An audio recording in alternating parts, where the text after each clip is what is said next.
So the SP500 was ready for a test and tune ride. I had put the work into fixing the biggest issues, made some improvements, and now it just needed to be ridden and dialed in. But of course, at first I couldn't help but just blast it around on the streets a little bit, and even without the carburetor being anywhere near dialed in, it was already putting out power that pretty much wowed me. And it wasn't so much the rate of acceleration that wowed me. It was more the fact that it was putting out so much power with so little RPM. It was definitely the most low-end favoring power curve I've ever experienced on a motorcycle. During that little bit of blasting around, I also mildly injured my foot because the thing kicked back freaking hard. Before, the thing would just ever so slightly kick back in this incredibly gentle manner. But now when it kicked back, it kicked back like it was pissed off. And as an added bonus, when it would kick back, it would also explode the carburetor off the head, so I had to upgrade from the original clamp to a worm gear clamp. But after fixing that, it was begging to be ridden off-road. So I went out and camped at a riding area, and I was ready to finally start really riding this thing. But as soon as I got it off-road, it ran like crap.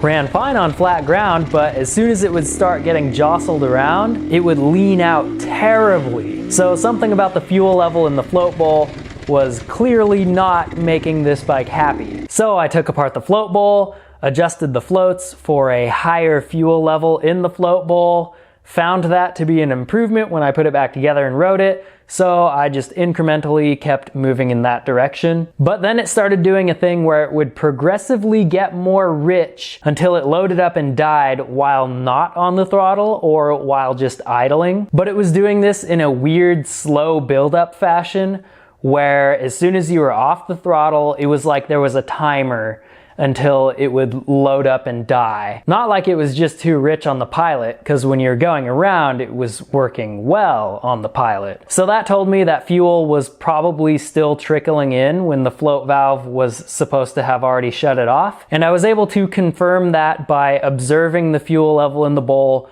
slowly, I'm talking really slowly, rise past the point where the floats wanted to shut it off. And I just did that by disconnecting the dial-a-jet and using the clear tube that connects the dial-a-jet to the float bowl to observe the fuel level. And you could see the fuel level would quickly rise to the point where the floats tried to cut it off, and then the fuel level would ever so slowly creep past that point. So fuel was very slowly trickling into the float bowl when it shouldn't have been, but it would stop before the carburetor would actually start overflowing or trickling fuel. So I took it apart again, cleaned out the float valve, even though there was nothing to clean out. It looked perfectly clean. So I took the tip of the needle valve and roughed it up on my pants just to see if that would do anything. Put it back together and it was the same thing. It did the same exact thing. So I took it apart again, adjusted the floats for a lower fuel level back down to where it was, because I was like, well, it didn't do that before. And then I observed it do the exact same thing. It just took several minutes for it to reach a fuel level that was too high with the floats adjusted down, because it had to start trickling up from a lower position. So I was like, I freaking don't have time for this. So I just went online right then and there and ordered the brand new genuine Kian parts for that float bowl instead of spending any more hours, because I had already spent hours trying to figure out what the hell was going on. But I wasn't about to just pack up and leave and say to hell with testing this thing. So I set the float level back to the point where it actually worked well while you were going around on the bike. And I started dialing in the jetting for that rough float level because it varied a little bit from the leakage. That way, once I managed to get a consistent fuel level in the float bowl, I would be somewhat close to being dialed in on jetting. So I did that, got the jetting dialed in as best as I could, but I made sure to do all that jetting twice because I wanted to know my jetting settings with the dial-a-jet, and I wanted to know the optimal settings without the dial-a-jet. That way I would know what settings I needed to switch to in the event that I needed to get rid of or disable the dial-a-jet, because I didn't want to have to figure out jetting settings last minute or like during an event. So that meant I got to do back-to-back testing with and without the dial-a-jet enabled, and that would allow me to see if there was any difference at all with and without that thing. As it would turn out on this application, there was a difference. There was a night and day difference between using the dial-a-jet or having it disabled. I'm still going to make a dedicated video about the dial-a-jet so that I can fully articulate how it works, what it does, and how it's even able to do what it does. But to summarize briefly, the dial-a-jet makes the bike perform better. What I noticed between having it enabled and disabled was that it increases the bike's ability to handle a wider variety of situations, and I'm talking RPMs and throttle inputs. It'll handle a wider variety without having a bog or a stumble or a flame out. I was not expecting this at all. It also makes the engine run smoother. Like when you are feeling the power strokes of that single cylinder, it is less jackhammer-like. Somehow it is able to make the power strokes less on-off and feel more like they're blending together. And also with the dial-a-jet, the bike straight up accelerates better. It does. So it is not just a device to help you get the correct mixture ratio. It is definitely more than that, and I will explain that, how it's able to even do that in the upcoming video. Anyway, after lots of playing with the jetting, the bike was running pretty well. Of course, with the caveat that if you weren't on the throttle for too long or it was just sitting there idling, the bowl would slowly overfill. So I was finally about to start actually riding the thing. I was going around just feeling it out thoroughly for safety before I like really opened it up and got on it. And while I was doing that, while I was just feeling it out, the bike started progressively running worse and worse, until it got to the point where it straight up felt like it had a clogged pilot jet. At this point I was like, holy crap, I am tired of taking this carburetor apart. I don't know how many freaking times I had already taken the carburetor apart that one day, but I went back, took it apart again, and I found freaking dirt in the float bowl. So I started looking for all of the possible ways that dirt could be making its way into that carburetor, and I actually found pretty quickly two obvious sources of dirt contamination. So there was a vent line that I had teed off into two vent lines, one going up and one going down, and on those two lines you could clearly see there was dirt throughout. On all of the other vent lines from that carburetor, there was no such dirt. They were squeaky clean. Obviously, at the part that dangles out below the bike, the tips were pretty dirty, but if you looked through the line, there was no dirt throughout those lines. So I learned a lesson right there. When you have a vent line teed off, it allows air to pass through that line all willy-nilly, and that air, when you're out riding the dirt bike, is obviously gonna have all sorts of dirt in it, which means there's gonna be all sorts of dirt getting all up in that vent line. So since I had teed off that line really close to the carburetor, that vent was only protected by that super short run of tube. So there's dirt coming in like real close next to it, and obviously a little bit of dirt is gonna get in that super short run of tube. So it's kind of holding dirt right next to the actual inlet for that vent on the carburetor, and if fuel splashes or you have a lean over that allows some fuel to creep out into that line and then wash back in, you're just washing dirt over and over into the carburetor. So that was dumb. I won't do that again. The other place that dirt was definitely getting in, although I don't think it was contributing to the dirt in the float bowl, was the dial-a-jet. The dial-a-jet snorkel was definitely letting dirt in, because when I looked at it, there was a bunch of dirt in there. So the dial-a-jet snorkel kit comes with a fitting for the end of the snorkel. The snorkel is literally just a piece of vinyl tube. It comes with a fitting for that piece of vinyl tube that you wrap a piece of foam around. And the foam that comes with it is really small, really thin,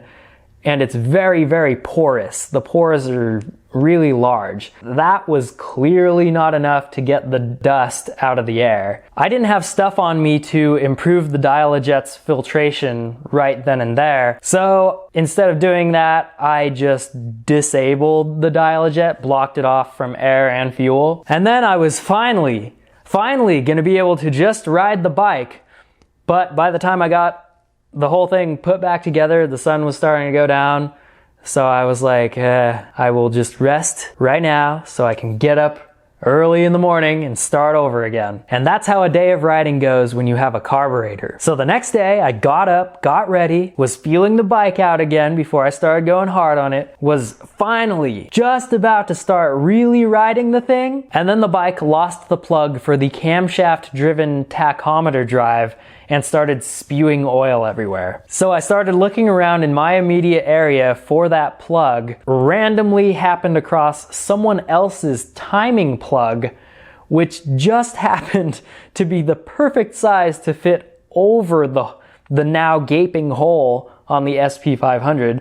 So I was able to just tap that on there, and that blocked off enough oil leakage that I was able to ride around and find my actual plug. And after, I don't know, somewhere between an hour and 2 hours of just slowly going around looking for my plug, I finally ran across it, and so I went back and fixed that. So I was finally gonna be able to really ride this bike.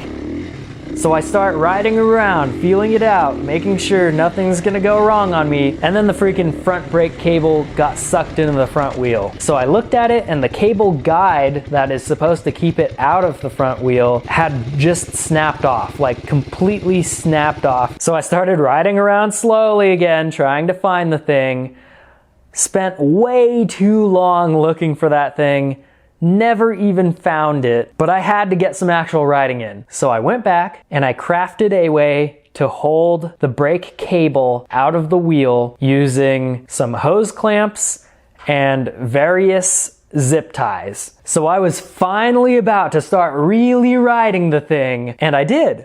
I finally really rode the thing, but only for a very short while, maybe 30 minutes, 20, 30 minutes, something like that, because I was in a time crunch. I had to pack up so that I could get to freaking work. During that short ride where nothing major went wrong, I was able to observe that those rear shocks that I put on were stupid freaking stiff. Just tons of compression damping. The brakes on that bike were surprisingly decent for being cable-actuated drum brakes. It seems that if you make a cable-actuated drum brake freaking massive enough, it will actually slow you down. And the power output, oh geez, just way more than a bike of early 1980s suspension vintage should be capable of producing. That bike would accelerate freaking hard as long as you kept the rear wheel in steady contact with the ground, which was very difficult to do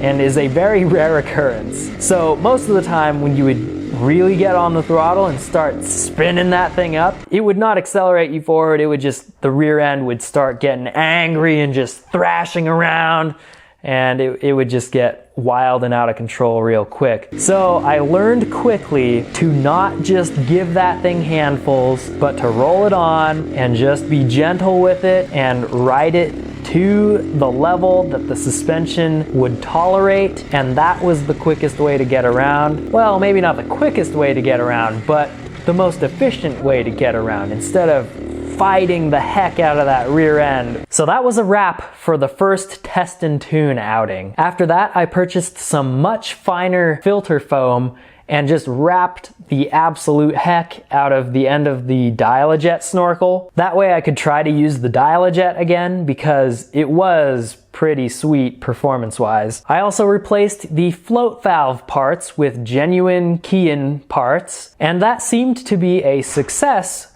when it was just sitting there idling. So that was an improvement.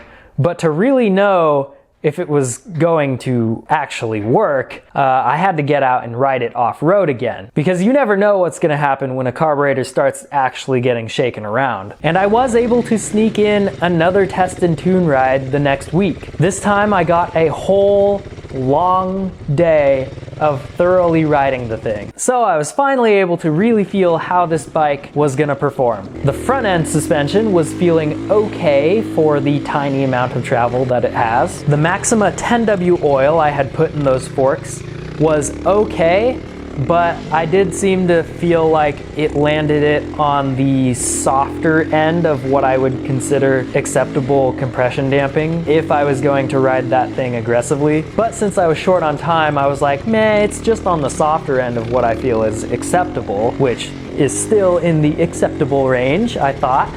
And spoiler alert, I was wrong when I got to Glen Helen. I was wrong about that. But my position stands if I were just riding that thing around in general, not necessarily pushing it at all.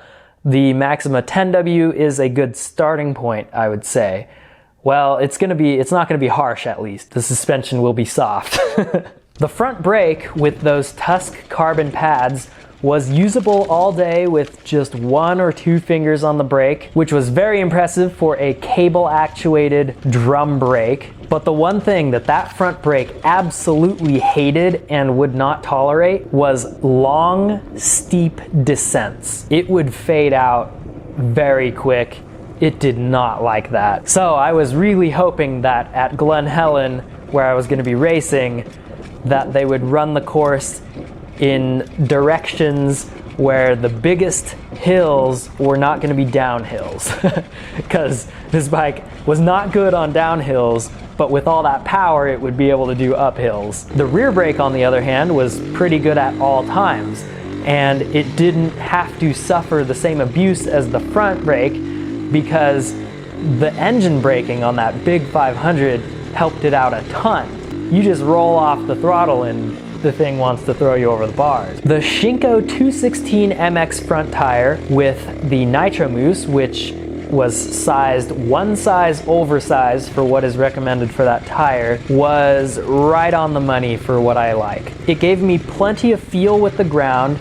It was nice and firm, which is my preference for the front end tire, and the grip that it provided was like very nice and consistent. So I was quite happy with that setup. The Trackmaster in the rear was using a standard sized Nitro Mousse, and that was just okay. It wasn't too soft or anything. Didn't feel mushy or wiggly or squirmy or anything. Had good grip in a straight line, but that bike was cornering like a bag of crap, and the Trackmaster, I don't think it was doing it any favors with the kind of squared off profile that the Trackmasters have. I really think if I would have gone with a significantly larger, more massive tire with a more rounded profile, that would have done a lot to calm down the very energetic rear end on that bike that was just always wanting to go all over the place. Overall maneuverability on this thing was a strange combination of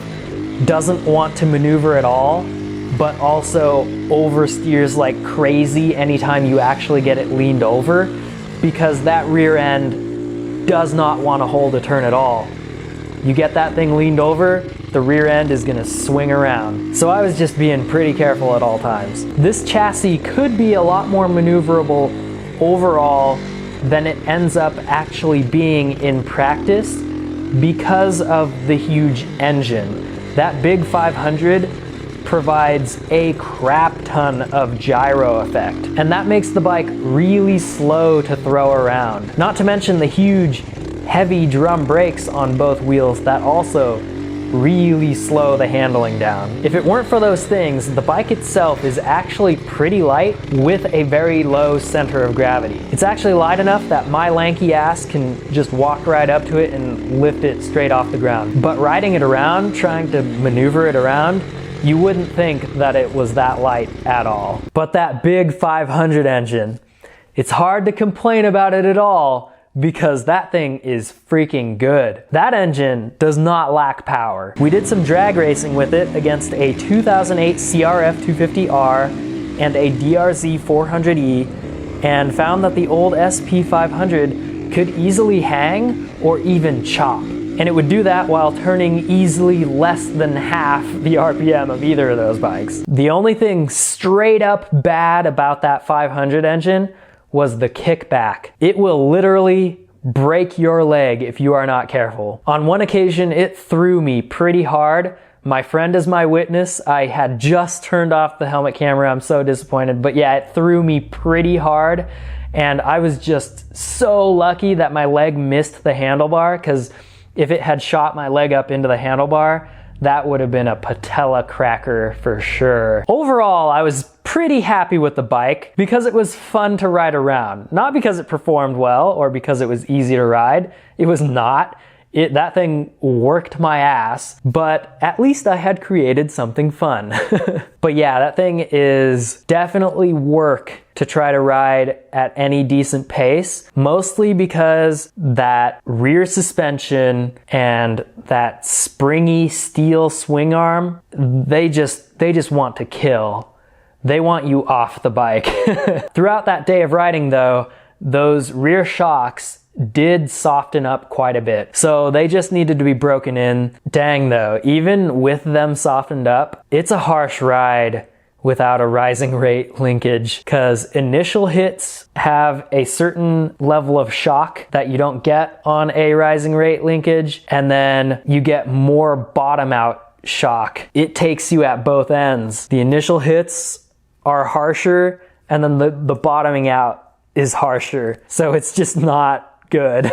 Basically, the ass kicking is just relentless on that bike. So we were wrapping up for the day, and then this happened. Uh-oh. Oh, dude. Oh no.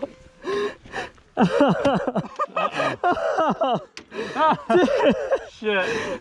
Oh no. Well, at least it happened here. Yeah.